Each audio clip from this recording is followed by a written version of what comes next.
अस्सलाम वालेकुम। Study learning में खुशामदीद। आज के इस लेक्चर में हम फिज़िक्स 10th की बात करेंगे, जिसमें हमारे पास चैप्टर नंबर 1 कंप्लीट हो चुका है, जो यूनिट नंबर 10 है। और सेकंड चैप्टर जो साउंड के नाम से यूनिट नंबर 11 है, ये इस लेक्चर में शुरू करेंगे।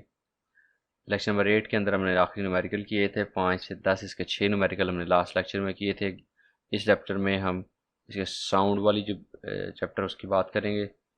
हाँ जी, स्टार्ट होता है। We know that vibrations of an object in any medium produce waves. For example vibrator of ripple tank produce water waves. हमने पीछे पढ़ा है अभी।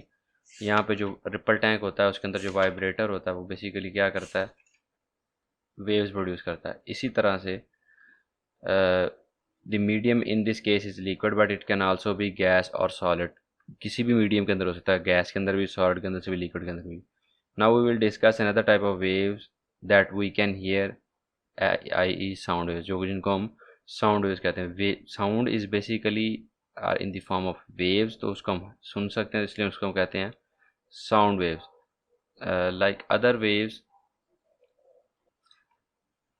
Like other waves, sound is also produced by vibrating bodies. Due to vibrations of body, the air around them also vibrates, and the air vibrations produce sensations of sound in the ear. ये जो है ये sound wave की basically definition है कि how the sound wave is produced. ये मैंने निशान भी लगाया हुआ, आप इसको देख सकते हो। तो जैसे उसने कहा जी आपके पास वाइब्रेशंस हैं उसकी, गिटार की, हार्ट बीट की, या स्टेथोस्कोप से सुनते हो गिटार का, आपको ऐसे सुन जाता है। उसके बाद एक्टिविटी है कैसे हम साउंड प्रोड्यूस करते हैं वाइब्रेटिंग बॉडी से। आपके पास एक ट्यूनिंग फोक होता है। ट्यूनिंग फोक क्या होता है, इस तरह से यू टाइप एक शेप बनी होती है, उसके एक साइड पे थोड़ा सा लंबा होकर ये हैंडल होता है। यहाँ से इसको पकड़ते हैं, ठीक है। और इसको आप किसी भी इसके किसी लोहे की चीज़ से मार लें, या किसी को रबड़ का इसने यहाँ पे हैमर दिया और रबड़ हैमर यहाँ पे मारें, तो क्या होता है, ये फिर उसके बाद लगने के बाद ये वाइब्रेट करना शुरू हो जाता है अपनी मीन पोजीशन के, ऐसे ऐसे हिलना शुरू हो जाता है। जब हिलता है तो उससे साउंड प्रोड्यूस होता है। और साउंड जो है वो बेसिकली वेव्स प्रोड्यूस होती हैं, जो कि पावरफुल वेव्स होती हैं। और इसको देख सकते हैं, मगर यहाँ पे टेनिस बॉल कहता है थ्रेड से लटकाई हुई है, उसको अगर मैं इस ट्यूनिंग फोक उसके करीब लाऊं तो वो टकरा के दूर जाएगी उससे, जैसे यहाँ पे उसने दिखाया हुआ है, ठीक है। इसी तरह कह रहा है अगर आप पानी के अंदर इसको लेके जाएं तो पानी के ऊपर भी ये वेव्स प्रोड्यूस करेगा। दैट मीन्स कि पानी के अंदर भी जो साउंड है वो in the form of waves travel करता है। तो साउंड रिक्वायर्स अ मीडियम। दूसरी उसने जो एक्सपेरिमेंट किया उसमें बताया उसने कि मीडियम की ज़रूरत होती है साउंड को। कैसे हम प्रूव कर सकते हैं, कहते हैं unlike light waves which are electromagnetic in nature we can also and can also pass through vacuum, sound waves require some material medium for their propagation. Sound waves को हमेशा मीडियम क्या से कहते हैं, ट्रैवल करने के लिए किसी मीडियम की ज़रूरत है। ये भी आप निशान लगा सकते हैं। तो ये प्रूव किया जा सकता है अगर आप किसी जार के अंदर इस बेल को रख दें और उसके जार के एक साइड मतलब वैक्यूम पंप लगा दें, उसको टोटली क्लोज कर दें, तो जब उसकी बेल को ऑन करेंगे, अभी इसके अंदर एयर है तो आपको बाहर आवाज़ सुनेगी, लेकिन जैसे जैसे आप वैक्यूम पंप चला देंगे तो now start pumping out air from the jar. जैसे जैसे वैक्यूम पंप चलाएंगे आवाज़ हवा बाहर निकलेगी। दैट मीन्स के medium number of molecules of the gases that are present that are in the form of gas वो कम हो जाएंगे, और उसके साथ साथ आपके जो साउंड की इंटेंसिटी है, जो आपको आप जितनी आवाज़ आपको सुन रही है वो भी कम होती जाएगी। जैसे जैसे वो कम होगी तो आपके पास एक टाइम आएगा कि जब सारी एयर बाहर निकल जाएगी, टोटल सिर्फ वैक्यूम अंदर रह जाएगा, तो सारी की सारी हवा जो आवाज़ है वो बंद हो जाएगी। तो इससे पता चलता है कि आपके पास, अब देखें, बेल भी वहीं पे है, जार भी वहीं पे है, चल भी रही है, लेकिन हमें नहीं सुन रही। सिर्फ क्या है, उस जार और इसके जो आउटर लाइन बाउंड्री है उसके दरमियान जो मीडियम था, क्या था, गैस था, वो ख़त्म हो गया। उसके ख़त्म होने से हमारे पास उसकी आवाज़ का सुनना बंद हो गया। अच्छा जी, उसके बाद उसने कहा जी हमारे पास दो तरह की वेव्स होती हैं, पहले पढ़ी हमने। एक ट्रांसवर्स होती है जिसमें मीडियम की प्रोपोगेशन और जो वेव की, ये मीडियम की प्रोपोगेशन है और वेव की डायरेक्शन ये है, तो ये दोनों आपस में 90 डिग्री पे होती हैं। दूसरी आपके पास मीडियम की प्रोपगेशन भी इस तरह से ही होती है, साउंड की डायरेक्शन भी ऐसी होती है, तो इनके दरमियान 0 डिग्री। दैट मीन्स के आपके जो वेव्स हैं वो कंप्रेशन और रेयरफेक्शन से चलती हैं। कंप्रेशन मतलब करीब करीब और रेयरफेक्शन दूर दूर। कंप्रेशन करीब करीब, रेयरफेक्शन दूर दूर। इसी तरह से यहाँ पे आपको नज़र आ रहा होगा कि जैसी ट्यूनिंग फोक से उसने इसी चीज़ को प्रूव किया कि जैसी ए ओ बी नॉर्मल है तो उसके साथ जो नंबर ऑफ मॉलिक्यूल्स हैं, जो उनकी पोजीशन है वो दूर दूर है, जो उसके साथ एटम्स इसके करीब करीब गैस के हैं।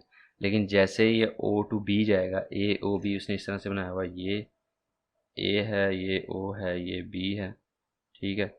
तो जब ये इस तरफ जाएगा तो अपने करीब करीब वाले मॉलिक्यूल्स को प्रेस कर देगा, और फिर जब इस तरफ जाएगा तो अपने करीब वाले मॉलिक्यूल को दूर दूर। Rarefaction and compression, in the form of compression rarefaction, आपकी जो वेव है, साउंड वेव है, वो ट्रैवल करती है।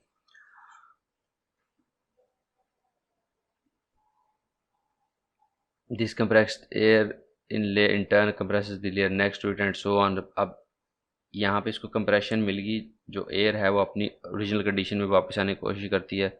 इस तरफ तो आपके पास ट्यूनिंग फोक है, वो इस तरफ अगली तरफ जोर लगाएगी, इनको कंप्रेस कर देगी और ख़ुद नॉर्मल हालत में आ जाएगी, ठीक है। ये अगली इसको कंप्रेस करेगी और खुद नॉर्मल हालत में। इस तरह जो कंप्रेशन है वो आगे आगे मूव करता जाएगा, और जैसे ही इसने आगे इसको दिया रेयरफेक्शन बना, फिर उसके बाद इसने थोड़ा सा आगे ट्रैवल किया तो इसके बाद नए इधर मॉलिक्यूल्स आ गए, और इसने फिर से ए टू ओ टू बी जाके फिर से इनको कंप्रेस कर दिया, और फिर से एक नया कंप्रेशन जो है वो ट्रैवल कर। तो इसलिए alternate compression and alternate rarefaction जो हैं उनसे ये ट्रैवल होता है। उसने इसको कंप्रेशन और रेयरफेक्शन को in the form of crest and trough भी ले सकते हैं। कंप्रेशन को अगर क्रस्ट ले लें तो रेयरफेक्शन को ट्रफ लेंगे, ठीक है। तो इस तरह से भी आप इसकी एग्जांपल यहाँ पे उसने फिज़िक्स इनसाइट के तौर पे उसने बनाया हुआ। उसके बाद जो नेक्स्ट चीज़ है, जो basically starting point of this chapter है, चलो सिर्फ ये साउंड वेव की डेफिनेशन थी और ये 2-3 सवाल बनते हैं इनमें से शॉर्ट, लेकिन जो स्टार्टिंग पॉइंट है जिसमें से ज़्यादा चीज़ें आनी हैं वो है करेक्टरिस्टिक ऑफ साउंड। उसके अंदर मुख्तलिफ़ चीज़ें, आपके पास लाउडनेस है, आपके पास पिच है, क्वालिटी है और इंटेंसिटी है। सबसे पहले लाउडनेस की बात करते हैं। Sounds of different objects can be distinguish on basis of the different characteristics as describe लो। मुख्तलिफ जो चीज़ों के साउंड्स हैं, मुख्तलिफ उनकी किरदार होते हैं, मुख्तलिफ खसूसियात होती हैं, जिनकी बुनियाद पर हम उनको बता सकते हैं ये किसका साउंड है। फॉर एग्जांपल लाउडनेस है, वो करेक्टरिस्टिक ऑफ साउंड है बाय विच लाउड एंड फेंट साउंड कैन बी डिस्टिंग्विश। ऊंची और मध्यम आवाज़ में जो फ़र्क पता चलता है उसको लाउडनेस कहते हैं, ऊंचापन कहते हैं उसको उर्दू में। तो when we talk about friends our voice is low, जब हम कहते हैं, एग्जांपल दिया गया, जब दोस्तों से बात करते हैं तो हमारी आवाज़ कम होती है, लेकिन जब एक पब्लिक गैदरिंग से बात करनी है तो ऊंची आवाज़ में बात करनी है कि सब तक हमारी आवाज़ पहुंच जाए। तो जो लाउडनेस है वो साउंड की लाउड एंड फेंट होने की प्रैक्टिस्टिक है। तो किन चीज़ों पर डिपेंड करती है? Amplitude of the vibrating body. जितनी ज़्यादा एम्पलीट्यूड के साथ बॉडी एम्पलीट्यूड के साथ बॉडी क्या से कहते हैं साउंड वेव प्रोड्यूस कर रही होगी, उतनी ही ज़्यादा वो क्या से कहते हैं लाउड होगी, ठीक है। जैसे यहाँ उसने एग्जांपल दिया, जो लाउड है उसकी लार्ज एम्पलीट्यूड है, जो क्वाइट है उसकी स्मॉल एम्पलीट्यूड है।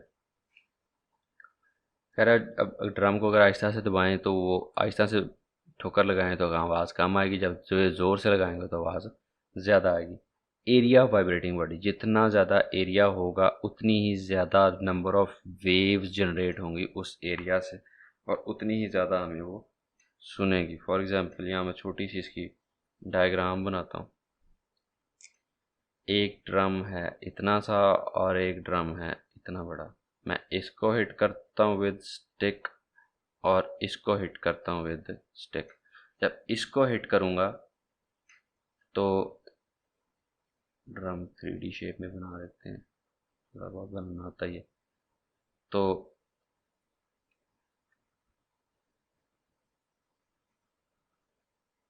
जब इसको हिट करूँगा तो इसकी जो कितना मटेरियल इसका वाइब्रेट करेगा, पूरा ये जो है इसके ऊपर से, सब के ऊपर से साउंड वेव जनरेट होंगी। जब इसको हिट करूँगा तो इतने से एरिया में फोर्स अगर मैं सेम रखूँ तो एरिया जो ज़्यादा बड़ा होगा उसकी ज़्यादा बड़ी आवाज़ आएगी।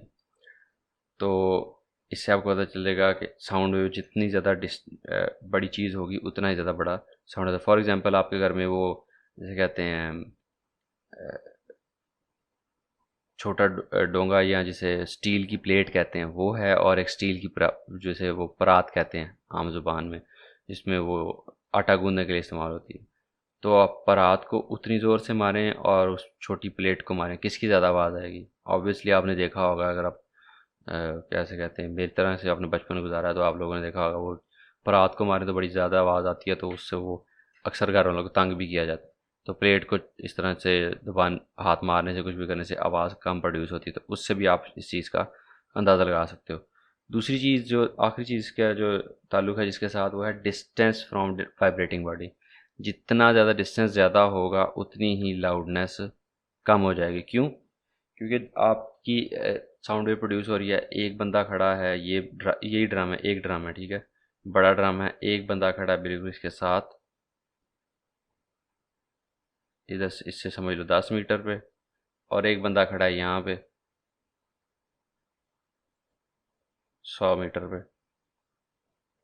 तो आवाज़ किसको ज़्यादा सुनेगी? जो ये खड़ा है। इसकी वजह ये है कि जब ये जो है इसके करीब साउंड वेव्स जाएंगी तो रास्ते में जो फिज़िकल कंडीशंस होती हैं, जो क्या ऐसे कहते हैं आपकी जो दस रास्ते में जो फिज़िकल सोर्स वो हैं, री कॉजेज़ हैं ऑफ द एनर्जी को कंज्यूम करने की, वो इसके लिए कम होंगी, इसके लिए ज़्यादा होंगी। अब ये दोनों नॉर्मल खड़े हैं, ये कोई नहीं है इसके दरमियान, सिंपल जैसे एक बंदा थोड़ी दूर खड़ा है, थोड़ा करीब खड़ा है, तो इसको ज़्यादा आवाज़ सुनेगी, इसको कम सुनेगी, क्योंकि जो रास्ते में जो इफ़ेक्ट्स है दोनों के लिए सेम है, लेकिन डिस्टेंस थोड़ा है तो थोड़ा इफेक्ट डालेंगे साउंड की इंटेंसिटी को या साउंड की लाउडनेस को, थोड़ा उसके कमी थोड़ी कम आएगी। इसमें डिस्टेंस ज़्यादा है, इसमें 10 गुना ज़्यादा, ये 10 मीटर है, ये 100 मीटर, तो ये 10 टाइम्स दूर ज़्यादा दूर खड़ा है। तो जितनी इसको आवाज़ सुनेगी उससे 10 गुना कम आवाज़ इस बंदे को सुनेगी। उसकी वजह यह है कि जो इफ़ेक्ट्स इस 10 मीटर के अंदर आएंगे उसका 10 टाइम्स करके 100 मीटर्स के अंदर वो इफ़ेक्ट्स जो हैं वो आएंगे, जिसमें अब उसकी जो लाउडनेस है, क्योंकि लाउडनेस इज बेसिकली एम्पलीट्यूड, और एम्पलीट्यूड क्या होता है? एनर्जी की बेस पे होता है, तो उसकी एनर्जी यूज़ हो जाएगी फिज़िकल जो कंडीशन है। और दूसरी बात कि आपके जो बंदा सुनने वाला है उसके कानों के हालत पे भी डिपेंड करता है। फिज़िकल कंडीशन ऑफ हिज और her ears also depend upon the also gives the amplitude और the loudness। कान अच्छे हैं, कानों की ख़राबी नहीं है, तो लाउडनेस ज़्यादा होगी। जिसके कान ख़राब होते हैं बेचारे को करीब जाके ऊंची आवाज़ से बोलें तो तभी पता नहीं चलता। ये मैं एक्सपीरियंस से बोल रहा हूँ, क्योंकि मेरे फैमिली में कुछ लोग थे जिनके कानों का मसला था, तो इसलिए मुझे अब थोड़ा सा ऊंचा बोलने की भी आदत है। तो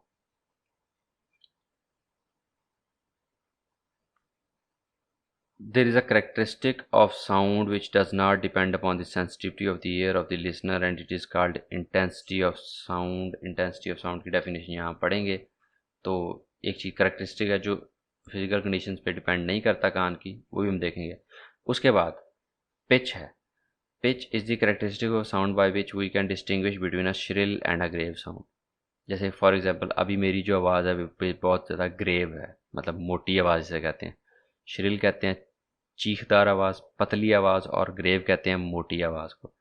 तो श्रिल और ग्रेव साउंड के दरमियान आप फ़र्क पता कर सकते हो। जैसे लेडीज़ की जो आवाज़ होती है और छोटे बच्चों की आवाज़ जो होती है वो अक्सर श्रिल होती है, ठीक है। ये एक किड है तो उसकी आवाज़ क्या होगी? श्रिल होगी, तेज़ होगी। और एक यहाँ पे पूरा मैन है तो उसकी आवाज़ क्या होगी? अक्सर ग्रेव होती है। तो ये किस पे डिपेंड करती है? पिच पे। पिच क्या होती है? नंबर ऑफ वेव्स पर सेकंड, दैट मीन्स फ्रीक्वेंसी। जितनी ज़्यादा फ्रीक्वेंसी होगी उतनी ज़्यादा हाई पिच होगी, और जितनी कम फ्रीक्वेंसी होगी उतनी ही लो पिच होगी, ठीक है। सिंपल ये आप सामने बना हुआ है। श्रिल जो है उसकी फ्रीक्वेंसी ज़्यादा होती है, और जो ग्रेव है उसकी फ्रीक्वेंसी कम होती है। एक जैसा डिस्टेंस है, इसकी नंबर ऑफ वेव्स कम होती है, इसकी नंबर ऑफ वेव्स ज़्यादा होती हैं, चाहे उसकी लाउडनेस दोनों की सेम ही हो, तो श्रिल और ग्रेव साउंड के दरमियान आप पता चल जाता है, ये पिच पे डिपेंड करता है। अब अगली चीज़ जो है quality, the characteristic of sound by which we can distinguish between two sounds of same loudness and pitch is called quality. अब अगर तो फ्रिक्वेंसी बदल जाए तो श्रिल एंड ग्रेव साउंड पता चलती है, अगर उसकी जो एम्पलीट्यूड बदल जाए तो उससे लाउडनेस का पता चलता है। अब कहता है लाउडनेस भी चेंज नहीं हुई, आपकी जो क्या से कहते हैं एम्पलीट्यूड है वो भी चेंज नहीं हुआ, और फ्रिक्वेंसी भी चेंज नहीं हुई, दैट मीन्स पिच भी चेंज नहीं हुई। तो हमें फिर भी डिफ्रेंशिएट कर लेते दो आवाज़ों में, जैसे उसने एग्जांपल दिया है फ्लूट की, ट्यूनिंग फोक की और क्लैरिनेट की। ये तीन साउंड प्रोड्यूसिंग फ्लूट मतलब जो बांसुरी होती है, क्लैरिनेट भी एक क्या से कहते हैं साउंड प्रोड्यूसिंग इंस्ट्रूमेंट है। तो इन सब में से आवाज़ की जो जो चीज़ें हैं वो एक जैसी हैं, मतलब जैसे लाउडनेस भी एक जैसी है, पिच भी एक जैसी है, लेकिन फिर भी आवाज़ के अंदर फ़र्क आ रहा है। क्यों? क्योंकि आपकी जो शेप ऑफ द वेव है वो डिफरेंट हो जाती है। ट्यूनिंग फोक के लिए सिंपल वेव होगी, और फ्लूट के लिए इस तरह से कुछ होगी, ऐसे करके करली वेव है, ठीक है। और क्लैरिनेट के लिए उस वेव भी करली है, लेकिन थोड़ा सा दूसरे से मुख्तलिफ हो जाती है। तो ये जो शेप में डिफरेंस आता है, जिसकी वजह से हम उसको डिस्टिंग्विश कर सकते हैं बिटवीन डिफरेंट थिंग्स, उसको हम क्वालिटी कहते हैं। ओके,